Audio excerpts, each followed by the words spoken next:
Welcome to Zscaler Pulse, a podcast brought to you by the Zenith community team aimed at quick updates and discussions around cybersecurity, zero trust, and Zscaler products, service, certifications, and even events. I'm joined with Huxley Dunsany. Some of you might know him, some of you might not, and also Adam Geller. Hi, Huxley. Hi, Adam. Hey, Ben. Awesome. Well, Adam, thank you so much for joining us. And for anybody in the audience who doesn't know Adam yet, Adam, you joined us a little less than a year ago as our Chief Product Officer, which is awesome. That gives you an amazing perspective on what we're doing. And just to kind of get the conversation going, I'm really curious, what made you want to join Zscaler? Like, there's a lot of companies in this space. What made you want to come here? Yeah, Ben, Huxley, thanks for having me on with you guys. And right, I joined in right at the end of September in 2024, and I'm getting to know a lot of folks, and so both internally and externally. So you'll see me speaking more and more at different events. Certainly, Zenith Live coming up will be a big one. I'll get to know more and more of you very soon. But I've been in cybersecurity pretty much my entire career. I was very fortunate to get into it very early in the late 90s, so 25 plus years in it. And so I've seen lots of different angles of cyber. Started off working with firewalls and VPNs, so very near and dear to this world on the network side. Did public key infrastructure and strong authentication at Verisign for a number of years, and worked through virtualization, cloud, and more recently, right before I joined Zscaler, I was the CEO of Exabeam, a company in the SecOps, security operations, analytics, and really SIM space. And so there's so much, and there always is so much going on in cyber. And one of the things, though, that kind of landed me here at Zscaler is having just spent a number of years at a late stage startup, I did see the excitement, but also the pressures on how do you differentiate yourself when the bigger players are increasingly getting bigger and more capable in terms of delivering services to customers in a way that they want to consume. And Zscaler was one of those organizations that I saw that is right on the cusp of having the potential to really make that move for being continuing to be, but I'll call it be a major cybersecurity player at the next level. And I didn't know Jay super well beforehand, but I knew of him certainly, and we both actually got acquired into Verisign way back when, in Jay's first company that he sold. They bought a company I was working for about a year after that. So we've had this connection in different areas. But I saw what Zscaler was doing, and I felt my background, having done SASE before for Palo Alto Networks and CASB and virtualized firewalls, and doing security operations and investigation and response and exposure management, all those kind of capabilities. It's kind of where Zscaler was going, and I felt like I would be a great fit from a product leadership standpoint, and the role and opportunity was available. So that's where it came from. Yeah, it's a natural fit. I agree. I mean, I always hear, from senior leaders, they've been in the cybersecurity industry for so long, 20 years, 25 years. And I'm always curious, what do you feel is surprising in today's current cybersecurity landscape versus when you first got into the industry? What's some of the biggest surprising factors over that course of that 25 years? I'd say maybe the most I don't know if I'd call this surprising, but I think the staying power of sort of first principles of what's important in what's important in a good cybersecurity program. I think it's been fun to see that evolve with different names or lenses or definitions, whether it's things like the CIA triad: confidentiality, integrity, availability. It's least privilege, it's zero trust. So you get these frameworks for how to look at cyber, but the principles are very similar, and they just evolve. They become a little bit more mature in, can you actually do it, right? So those foundational principles, they work outside of cyber as well. They work in physical security and in other areas. But the thing that's changed over 25 years is, how practical is it to actually implement, right? Is it doable from a technology and from a people and process standpoint?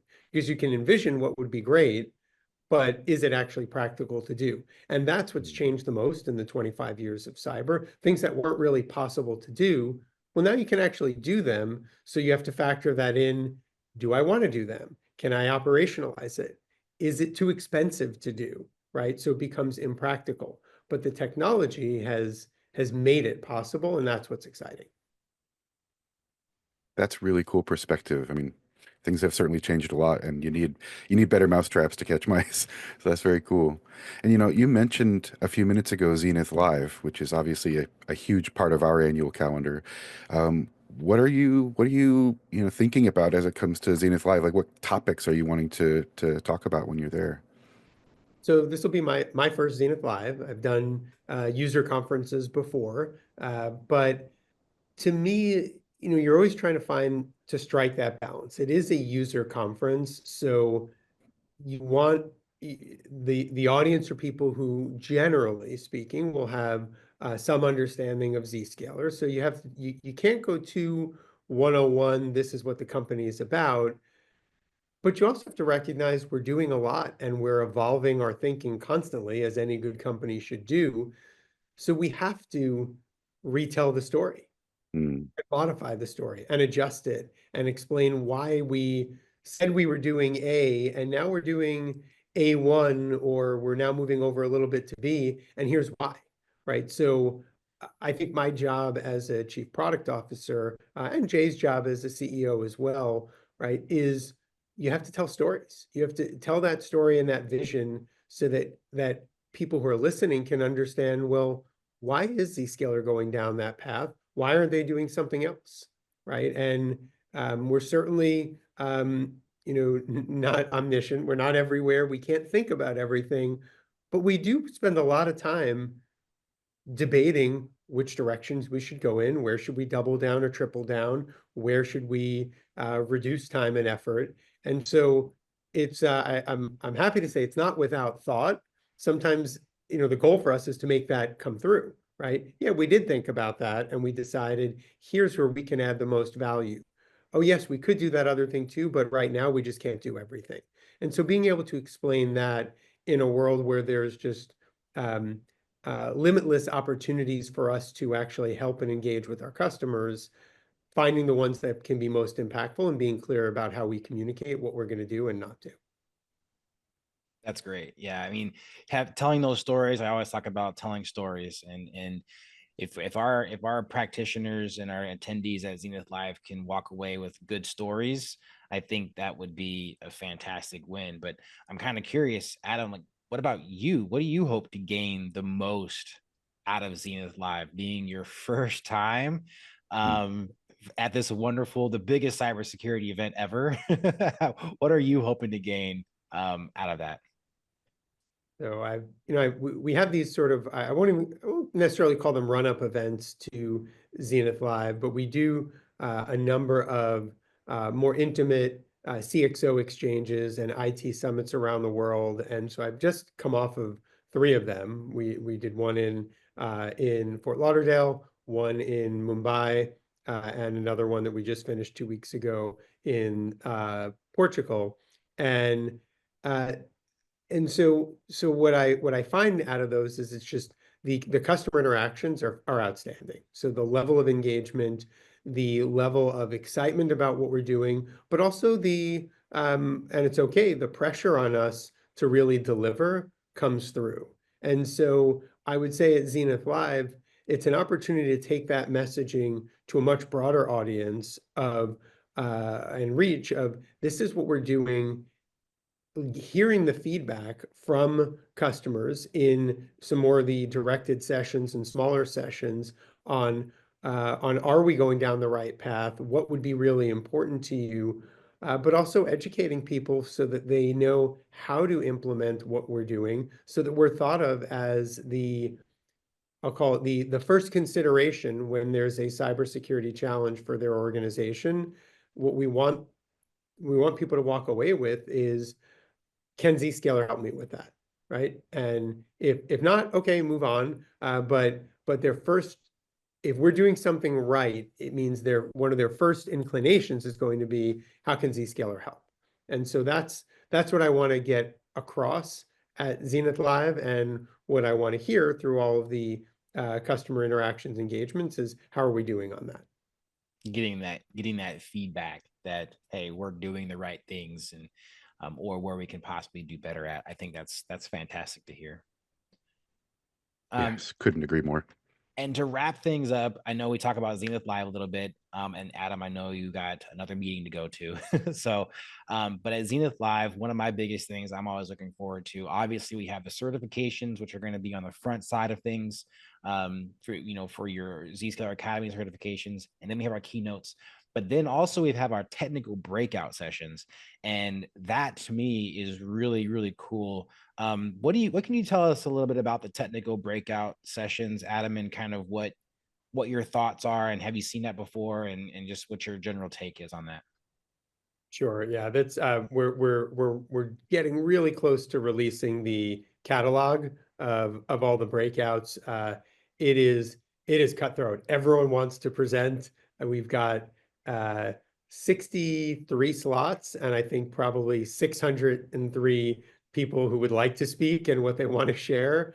So the work we've been doing now is trying to whittle that down into a digestible set of really programs and courses, create some tracks so that if you want to follow a particular track, but really ultimately give a lot of range of coverage across deeper technology dives on functionality capabilities that we're bringing to market across all of our core product pillar areas. So I'm excited about the tracks. There are some that will be a little bit more introductory because there will be some new folks, but there's also going to be ones that we will flag as more intermediate and advanced of real detailed best practices and implementation, and in-depth understanding of how features and functionality work so that they can be applied to customers' organizations. So I think we've got the right balance.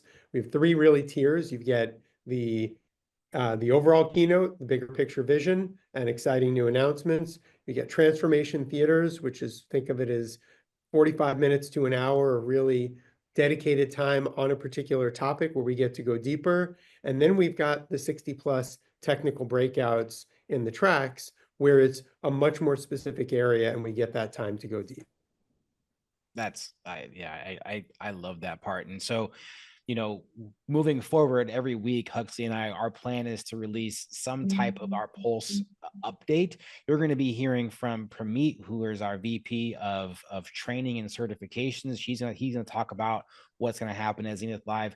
We're going to hear from product managers around ransomware and automation and data protection, all this leading up to Zenith Live. So if you are hoping to attend Zenith Live, now's a great time to get registered. There's going to be a link down here in the bottom of the video, wherever it might live, for you to go and sign up and get ready to go to Zenith Live for what I'd have to say, probably the most engaging cybersecurity event that I've ever been a part of, and I've been to several. So make sure you come check us out there, and obviously check out the community. We're going to have updates and events and all these cool things, information there. Before we say goodbye, any last parting words or any parting thoughts before we let everyone go? I'll just say I appreciate you guys having me on, and any chance we have to just be better at communicating to our both our employees and to our broader customer and partner community about what we have going on and what we're doing is time well spent. So glad to be here, and thank you guys for running the Pulse podcast. Of course. We're so happy to have you. Yeah, absolutely. All right. Thanks very much. Cheers. All right. See y'all next time.